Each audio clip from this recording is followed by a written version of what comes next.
Alors, Monaco est un lieu très important pour les artistes et depuis longtemps, je veux dire depuis après la création de Monte-Carlo à la fin du 19e, début 20e, et les ballets russes et tout ce flux d'artistes dont a bénéficié la principauté, des grandes figures comme Picasso, Cocteau, et c'est toujours le cas. C'est un lieu en tout cas où on peut créer, où les artistes sont les très bienvenus et depuis longtemps.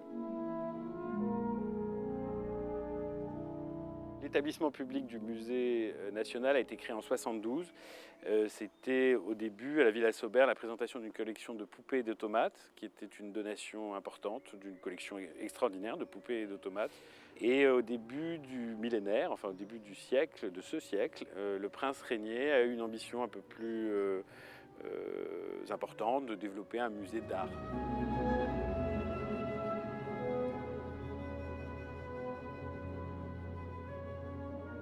La Villa Paloma a été ouverte en 2009, au moment où Marie-Claude Beau a pris la succession de Jean-Michel Bourg. Et donc c'est elle qui a vraiment positionné le lieu comme un musée d'art contemporain important. Donc c'est un musée national, on a quand même 10 000 œuvres dans la collection, c'est conséquent pour un petit État de 40 000 habitants, c'est substantiel.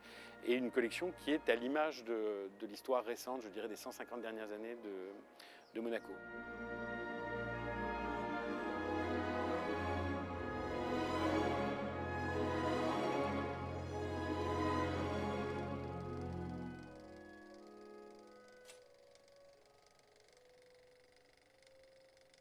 Donc si on fait des expos de cinéma, c'est parce que le cinéma, c'est de l'art, tout simplement, et qu'il a tout à fait sa place dans le musée.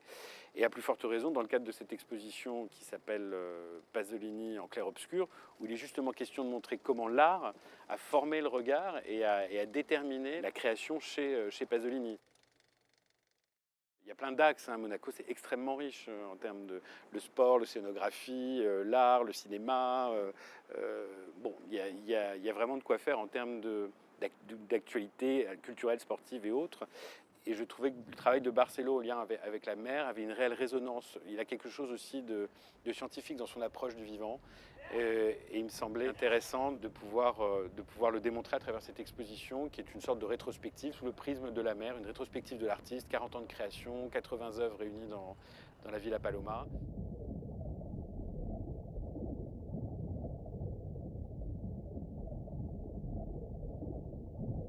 Ce qui rend unique le nouveau musée national de Monaco, c'est justement sa spécificité monégasque, c'est-à-dire qu'il est multidisciplinaire, il est multiculturel, très international. C'est vraiment la marque de fabrique du musée qui a été mise en place, définie, pensée par Marie-Claude Beau.